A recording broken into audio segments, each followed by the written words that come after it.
Welcome everyone to the 5th edition of the COVID Flash Talks on the issue of domestic violence during lockdown, with as guests Professor Cathy McIlwaine and Vidya Ramachandran. My name is Tamoe Fuji, and I am a master's student in Global Governance and Diplomacy at Oxford Department of International Development, ODID, and I will moderate today's talk together with Maurice Kirschbaum, who is an MSc student in Migration Studies. COVID Flash Talks is a new initiative supported by ODID and the Compass Coronavirus and Mobility Forum, which aims to create a space in which academic debate can be started around the impacts of the current COVID-19 pandemic. About today's schedule. In the first 25 minutes of the event, we will have our two guests present their research and professional experience on the issue of domestic violence. Thereafter, we will have time for a Q&A, concluding the event at around 2:50 p.m. Participants will be able to submit questions through the Q&A function below. Please do not refrain from posting questions at any point of the talk. But first, let me introduce to you our guest. Cathy McIlwaine is Professor of Development Geography at King's College London. Her research focus revolves around gender and development issues with specific reference to urban poverty, employment, and violence in the Global South. Her recent work focuses on violence against women and girls, looking at the case studies of migrant women in London and the Maré favela in Rio de Janeiro.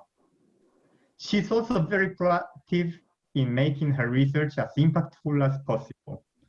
To this objective, she works assiduously with policymakers, women's rights and migrants' rights advocates, and very interestingly, with arts and theater organizers. Joining us from Sydney, Vidya Ramachandran is an MSc Migration Studies student. Her research focuses on the colonial legacy of the British immigration system and its impact on migrant women. A lawyer by training, she has worked in several organizations in the UK and in Australia, involved in the rights of migrants, refugees, and women. Among others, she has worked in London for South Outback Sisters, a frontline advocate for Black, Asian, and minority ethnic and migrant women. This is all from me now, so without further ado, Professor McIlwaine, the floor is yours. Thank you so much, Tamoe, and thank you, Maurice, as well, and also to Vidya for being the student responder, or I think it's a really wonderful idea in terms of the structure that you've put together, and it's a real pleasure for me to be able to speak today. Thank you very much for the introduction as well, Tamoe. And given the topic and my research interests, I'm just going to talk primarily about work that I've been doing in London with migrants, the vast majority of whom actually come from the Global South. And then at the end, I'll just say a little bit about my current work in Rio de Janeiro in Brazil. And what I really want to look at, and the sort of the key arguments of what I'll be talking about today, and I know Vidya will probably follow and follow on from a slightly different perspective on this, is to really make the point, which in many ways is very obvious, that domestic violence is not caused by COVID-19. It is not caused by the pandemic. It is caused by deep-seated patriarchal gendered inequalities. And how those intersect with other inequalities as well, which come to the fore in times of great disturbance, great transformations. So that's really sort of the key point that I would like to get across today.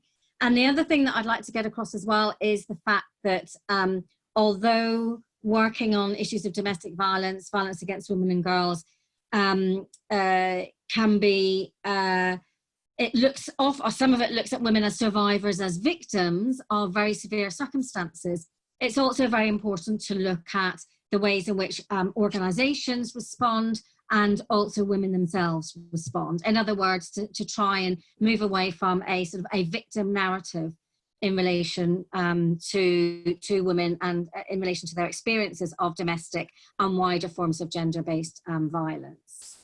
So just starting, I mean, again, starting to give a broad overview, and again, I'm sure everyone's incredibly aware, there's not a day goes past, which is in terms of profile, I think is a good thing, is that we are now hearing a much more about domestic violence globally as we're emerging and going through this pandemic than we did prior to the COVID-19 crisis. Potentially, again, very difficult to measure the incidences, but the UNFPA have estimated 15 million cases since the pandemic started. And UN Women have started a campaign. They have just last week, they've posted a new video looking at what they call the shadow pandemic. Now, some people have actually criticized this notion of a shadow pandemic because of the idea that it is caused by things that we can address, which are gender inequalities and how those intersect with other forms of marginalizations. I mean, I think that's something to be debated, and which we can maybe go into in the Q&A. Then there's sort of the final thing, just to really show the extent to which the COVID-19 crisis and quarantining and the various forms of isolation which have occurred throughout the world has led to massive increases in not only in domestic violence and women desperately trying to find and seek help. And this example here, it's often widely cited from the National Domestic Abuse Helpline, and this was just over one weekend in the UK in April, where they saw a 700% increase in calls for assistance. And again, for all the reasons that in some ways are obvious, but nonetheless exceptionally insidious, is when people are locked down with their abusers, the perpetrators of this violence, there are inevitable, there's an inevitable increase, and also very difficult for women to secure help in these contexts. But what I would like to talk about is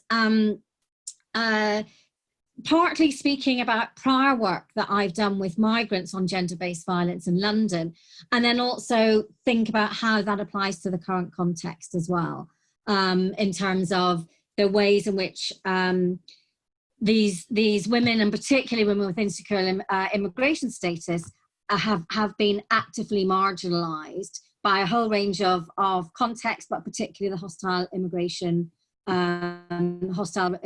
environments in the UK at the moment. And this is the point that I made earlier, this idea that it's incredibly important that we recognise that gender-based violence against women and girls is not caused by this pandemic. It absolutely is not. But it uncovers the extent to which this occurs anyway, and it intensifies because of the issues in terms of lockdown that I've already pointed to. And so migrant women are particularly vulnerable to gender-based violence. And so I'll just say something, and this relates to work that I did with Brazilian migrants in London over the last few years. And we found exceptionally high levels of this type of violence. So over 80% had experienced gender-based lifetime over their lifetime, 30%, which is domestic violence, and also and a further 70% in the public sphere. And the reason why migrant women in general are more vulnerable to gender-based violence relates to a whole range of different forms of structural and symbolic violences. So institutional violence, state racism, discrimination, sexism, racism, and as I mentioned a second ago, the incredibly hostile immigration system that has been operating in the UK context for several years now. So the project with Brazilian women, as Tamoi mentioned, the work that I've been doing, particularly with the Latin American community since sort of 2004, has been in partnership primarily with an organization called the Latin American Women's Rights Service. And so I've done several projects with them. And so the projects with the Brazilian women was with them. And then this is a more recent one that we just published last year, but it was part of a campaign called Step Up Migrant Women, which is a coalition of around 40 migrant and women's organizations that have been campaigning for the rights of women who experience gender-based violence, but they have insecure immigration status. And actually, Southern Black Sisters that Vidya has been working with are a key member of this campaigning group as well. And so we did some research and published this last year. And all of them, we worked with around 100 migrant women from 22 different countries, all of whom had some experience or some current condition which was led them to have some sort of insecure immigration status. And they'd experienced gender-based violence, and a whole range of different gender-based violence. It was not just domestic violence, but there was other types of violences in the public sphere. And I just want to highlight a couple of issues in order to illustrate the ways in which these women are now particularly badly and particularly severely affected because of the current pandemic. And we found that these women experienced multiple types of violence and multiple incidences across their lifetime. So it's not just a one-off incidence of one particular type of violence. And, you know, psychological, physical, sexual violence are all interrelated. But one particularly important type of violence that I just wanted to highlight, which was especially severe for these migrant women, was the ways in which intimate partners, husbands, partners, manipulated immigration status as a form of power. And so if there was an argument, if there was an issue of gender-based violence, then partners would often say that, well, you can't report this to the police because you will be deported. So 2/3 of the women that we interviewed identified this as a major issue and as an experience. Not surprisingly, again, related to this, 1 in 4 women were scared to report to the authorities. And this again was related to deportation, but also stigma. They were worried that the children would be taken away. What's also very telling, and these are estimates, but migrant women endure approximately around 70 actual incidents of violence before they seek help. And it's twice as many as women in general. And it's because of these series of other violences that intersect with their experiences of gender-based violence. And there's just an example, which I won't read it out, from a woman that we interviewed from Bangladesh, where she was taught, again, it's just to illustrate this point that women are afraid to seek help because of this idea of deportation. The other thing, actually, I should say that the name of the report came from the words of a Moroccan woman that we interviewed, that you can see on the left-hand side there, is that she felt that she had a right to be believed. And this was in, for example, going to the police and police not believing them, or social services not believing them. And so this is why we decided it would be really nice to use the words of the women that we actually did the work with. And this relates to this point here, which was, again, over half thought that the police would not support them, and they would actively support the perpetrators over the women. And and in the Brazilian project as well, this became a real issue. And sort of unbelievably, this case of a Brazilian woman that I remember in a focus group talked about how she ended up in a police prison cell because the police were called over a case of domestic violence, and the police, she didn't speak any English, the partner did, and she ended up in the prison cell overnight because the husband managed to persuade the police that she was the perpetrator, which in many ways is incredibly, it's unbelievable in many ways. But and this was not an isolated incident. This was a real issue. The other point, which again is very important in the current context of coronavirus, is that we also need to take into account that once women, even if they do manage to leave partners, abusive partners, they often end up in severe poverty, high levels of food insecurity, and often in very precarious accommodation.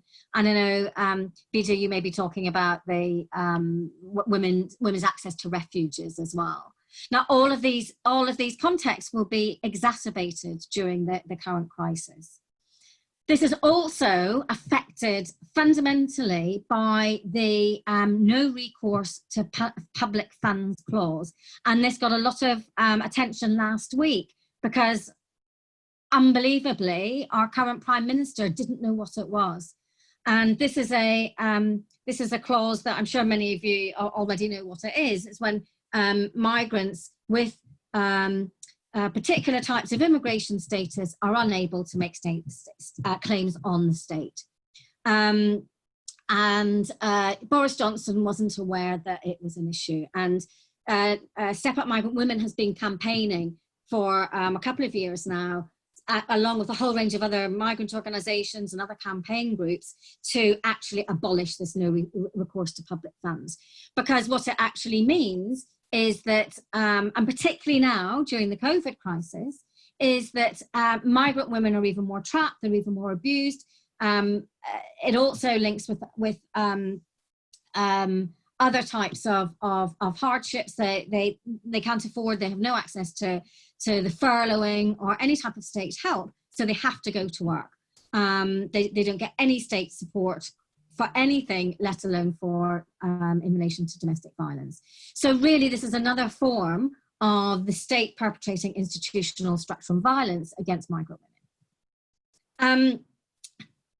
So this situation is dire. It's very, very serious, and it was bad before the crisis, and it is becoming worse. However, this is also not to say that many migrant and women's organisations they haven't disappeared. They are providing remote online help. They're providing as much support as they can. There's an example here from the Latin American Women's Rights Service, which is in Spanish, actually saying we are still providing support where we can. And the thing at the bottom in Spanish that says, remember that you're not alone. So there is support available, but obviously it's compromised because of the current situation. I also just wanted to highlight that they've also been part of a campaign group, which they lead, the Step Up Migrant Women campaign, and they wrote to the Secretary of State at the end of March, calling for increasing funding for specialist services, ending NHS charging for migrants, which has actually changed, stopping of the data sharing between statutory services, the police, health services and the Home Office. In other words, to stop the police being able to say, we're going to pass on your data to the Home Office so that you will be deported. And then we've already mentioned the no recourse to public funds. And then this idea that which is incredibly important, the domestic abuse bill, which is currently working its way through Parliament, also needs to ensure that migrant women are offered the same protections and equal protections to other women survivors. So, as I said, I just wanted to say something about, this is my last slide, around the work that I've been doing in Brazil as well, which is looking at gender-based violence, but looking at gender-based violence in the context of resilience and agency, and also using the arts as well. So we're working with a dance group, working with very marginalized women in this favela of Maré in Rio de Janeiro. And it's partly I wanted to share this. I've already spoken about the Step Up Migrant Women campaign, but also just to show that I don't want to portray women who experience domestic violence as helpless victims, who who are completely disenfranchised. It's not to say that the situation isn't dire, it is, but they, and a lot of the women's organizations, they call these women survivors because that's exactly what they are. Again, I published this blog last week in to the research that was the ongoing research, and some of the issues are very, very similar, of a different nature, but very similar. We're talking about deep-seated, insidious, structural and state violence. Our co-investigator in the project is the director of an NGO called Hedges de Marais, Eliana Souza Silva. This is the quote that I used here, where she talks about the residents have been neglected by the state, and it's the women that are keeping people alive and safe in this community. The difference in somewhere like a favela in Rio de Janeiro is that since the COVID-19 pandemic, there have been 3 military police incursions into this community, where the police have gone in and ostensibly to kill drug dealers, drug traffickers, but they also cause other damage as well, and people get caught in crossfire and people die. So they are also dealing with that in the context of Rio de Janeiro. The women in this NGO, they're the ones who've been providing what's called a family basket of food and hygiene products. They've also been cooking food, 500 meals a day for people in the favela, as well as making face masks. And so they've turned existing programs, women's programs, for example, a gastronomy program and a sewing program, micro-enterprise program, into supporting women in the community. But this is also in the context where there has been a 50% increase in domestic violence in Rio de Janeiro. There's been an increase in restraining orders and an increase in femicides. But again, it's this important idea of thinking about agency and dignity, but also, and this is what I want to finish on, and this was in the Guardian on Saturday. Some of you may have seen it, and it's from Gracia Michel, and she just asked an interesting question, which has COVID-19 gifted us a chance to end gender-based violence against women and girls? I think it's a very interesting question, and I'd like to think that that was the case. But I also think it's very important, and it relates to the point that I made at the beginning. COVID-19 has not caused gender-based violence. Systematic gender-based inequalities and patriarchy and structural marginalization has caused gender-based violence. So it's really important to think about agency. It's really important to think about women's survival and women's resilience. But unless we actually address those structural causes, it's also very, very difficult to actually prevent gender-based violence from occurring in the first place. So thank you. I'm going to leave it there. Wow. Thank you very much, Professor. I'm sure that COVID-19 at least has made us talk about gender-based violence against women and girls. I've got so many questions, but first let me give the word to Vidya for her presentation. Thank you. Okay. So thank you, Cathy, for that. That was super interesting and also ties in really well to what I'm about to say next. So I think my contribution takes a slightly different angle and focuses mainly around a lot of the points that I flagged in my post for the Coronavirus Forum, which relate to the impacts of lockdown on the strategies used within domestic violence service provision in the UK. And these are points I sort of drew out of a reflection on my own time working with the domestic violence service in London, Southall Black Sisters, where, like Cathy, I also most mainly worked with migrant women. So just to start off, I know Cathy's given us a rundown of a lot of the media coverage of the issue, but I had a look at the news this morning and noticed that since the 23rd of April, which is when I published the coronavirus blog post, the coverage of domestic and family violence in the media has increased even more exponentially. So since the beginning of the year, different parts of the world have obviously seen extended lockdowns at different times and to different extents. But what's common between these places is that rates of domestic and family violence have immediately soared almost wherever lockdowns were imposed. And this has been evidenced through increasing calls to police and domestic violence services and escalating numbers of homicides. And so even though many of the lockdowns are now easing, I had a brief look at the news this morning. There were still countless reports of gendered violence during lockdown across several continents. And I don't actually remember there being so much focus on this prior to the last few months. So there's definitely been a renewed interest in domestic and family violence over this period. And a lot of this violence is, of course, gendered and impacts most heavily on women, who I focus on here, including trans women. But it also has differential impacts among women themselves, and also impacts rather heavily on other vulnerable groups as well, which is important to recognize, including children, LGBT+ communities, and people with disabilities. So the reasons for this enhanced coverage quite clear. I think the media has seized the narrative of coronavirus violence, connecting the dots between the pandemic and increased levels of violence.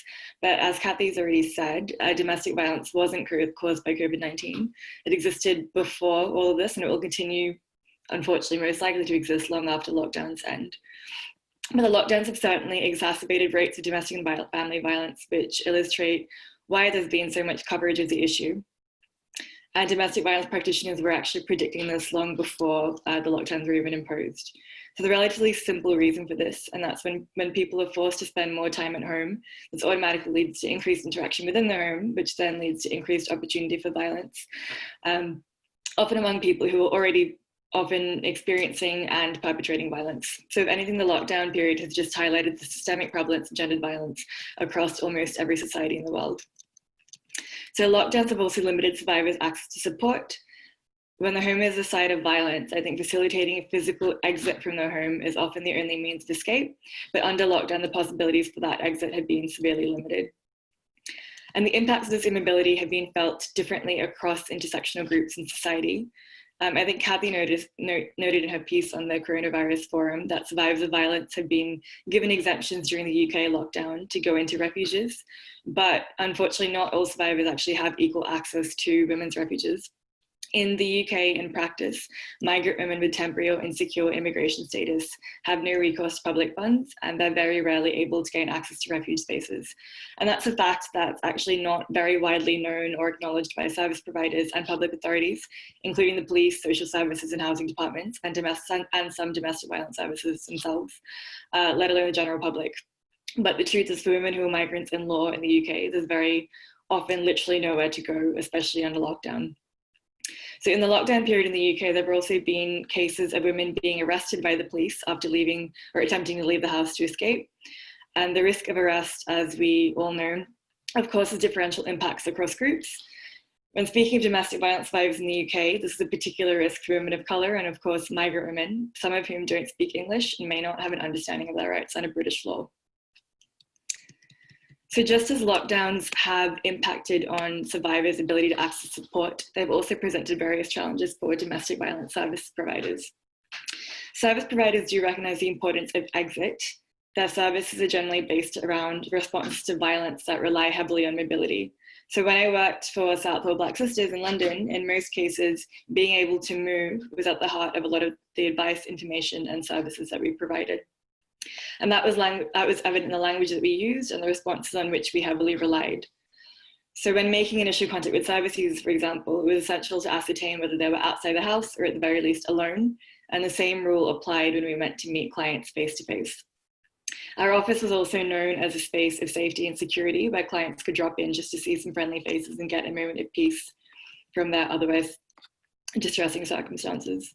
So for clients, access to safety and security effectively required freedom to move as they pleased.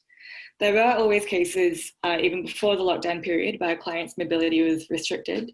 For example, clients with disabilities, or in other instances when women were being so severely controlled that they didn't have time to get away from the house.